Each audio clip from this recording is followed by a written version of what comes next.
All right, it's my pleasure to introduce Noor Huda. She received her bachelor's and 2 master's degrees while in Pakistan, um, and her PhD in hydrobiology from the Chinese Academy of Sciences. She is currently a joint postdoctoral associate through the postdoctoral scholarship program of St. George's University in Grenada, working with Dr. Matt Griffin at Mississippi State University's College of Veterinary Medicine and the Thad Cochran National Warm Water Aquaculture Center in Stoneville, Mississippi. Thank you. Thank you so much, everyone, to be here. And I'm very excited to present the results of a very collaborative project between Mississippi State University and USDA. The results are reduced susceptibility to reduced susceptibility of the Delta Select channel catfish line to Adversia piscicida is not transferred to their hybrid offsprings. But before moving on to the formal presentation, I would like to give a little more background about myself. I was born and raised in Pakistan, as shown in the green color on the map. And I received my BSc, MSc, and MPhil degree from different universities in Pakistan, majored in aquaculture and fisheries. I've been out of my comfort zone a lot. And then I received a PhD scholarship from Chinese Academy of Sciences and Chinese government scholarship. So I moved to China for that. And my contribution to science revolves around this novel fungal probiotic known as Geotrichum candidum. And I dedicated almost 8 to 9 years of my life understanding the potential mechanisms and mode of actions related to this fungus using multidisciplinary techniques listed here. And I was able to produce 2 dissertations, some patent-worthy studies related to the probiotic effects, and also development of a novel symbiotic product and a protocol to ferment soybean meal using Geotrichum candidum. After that, I got a faculty development training, so I sampled working in academia and shift to the leadership role in Saline Water Aquaculture Research Center in Pakistan as an assistant director. This research center is dedicated to the production and research on shrimps, major carps, as well as live feed. Later on, I got another opportunity from the small island known as Grenada, but it had a big impact in my life. So I got into postdoctoral scholarship program by St. George's University, and I ended up in Mississippi State University in USA, working with Dr. Matt Griffin. And my core project is related to proliferative gill disease in channel catfish, so from carps to shrimps, now working on channel catfish. And as Dr. Matt Griffin and Dr. Dave Moransek are highly collaborative. So I got opportunity to assist in various other collaborative projects and diversify my skill set. Now, I believe that I have a toolkit to look at aquatic animal health and host pathogen interaction in a very diverse way. And I'm very humbled and honored to work with one of the leading laboratories dedicated to research on aquatic animal nutrition and health in the regions that I have been to.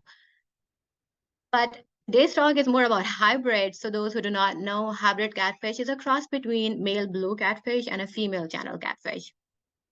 And in hybrid catfish industry, they offer a lot of advantages in terms of growth and better feed utilization, their tolerance to low oxygen.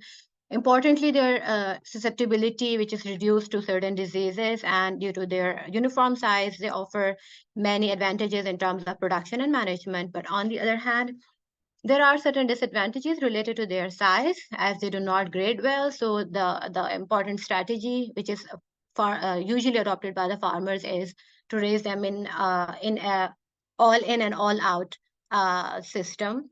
They are very aggressive feeders, so water quality issues also arise, and they are also susceptible to Adversia piscicida infections. But to have good hybrid vigor, it's important to have good parents as well. So that takes us back to the establishment of WARU, Warm Water Aquaculture Research Unit. And since 2016, the scientists over here are tirelessly working to develop a genetically improved channel catfish strain in the Mississippi Delta. So that is known as Delta Select channel catfish strain.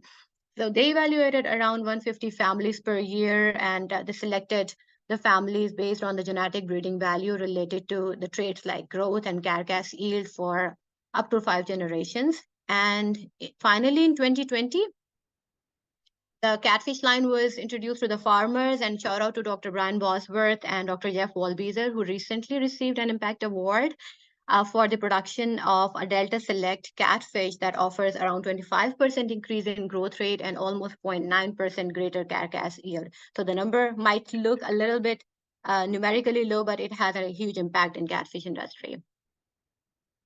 Meanwhile, Adversia piscicida cause infection both in hybrid catfish and channels. So the lesions are characterized by hemorrhage, dermal ulceration, and very conspicuous cranial midline lesion, also known as hole in the head.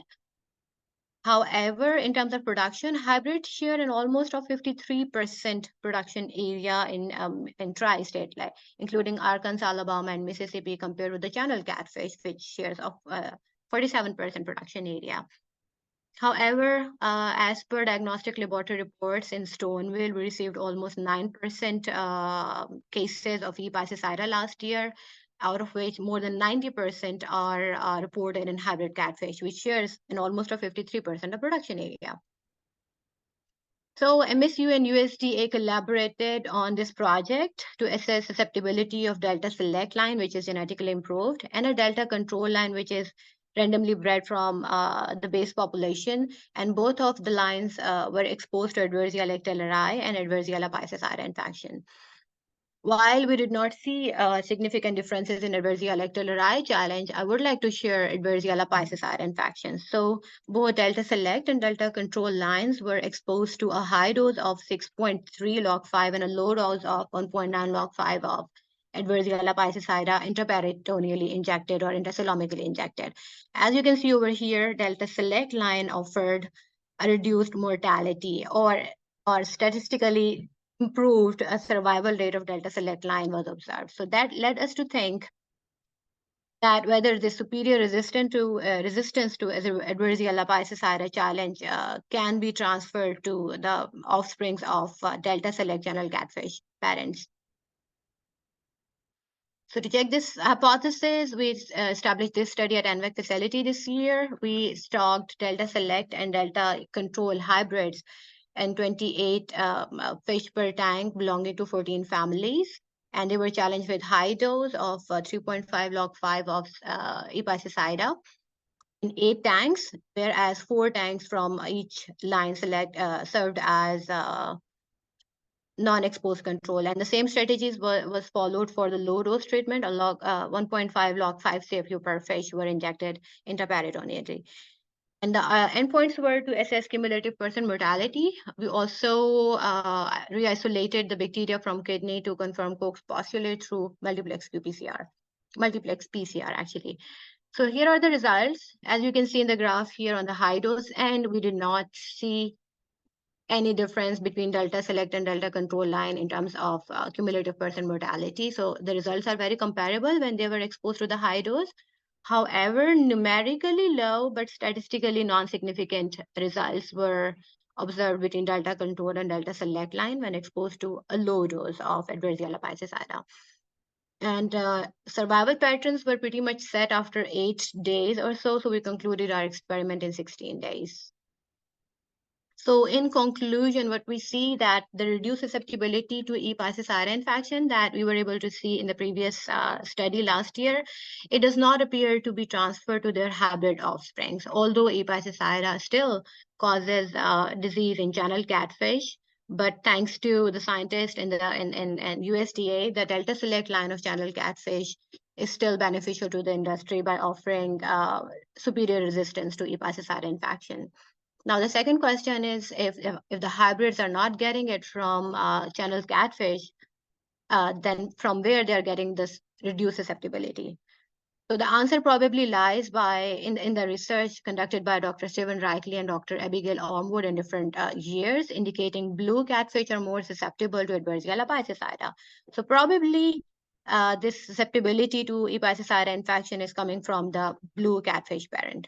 So in future, we are working develop improved lines of blue catfish. And once we get that, hopefully we'll perform the same study in laboratory setting against pathogenic challenges.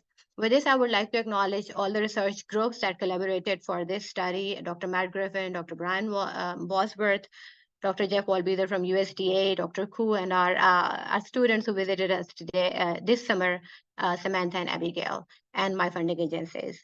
With this, if you have any questions, please let me know. Thank you. Great presentation, Noor. Thank you very much. Well-designed study. Folks, if you've got questions, feel free to drop them into the chat or just unmute yourself. We've got a few minutes.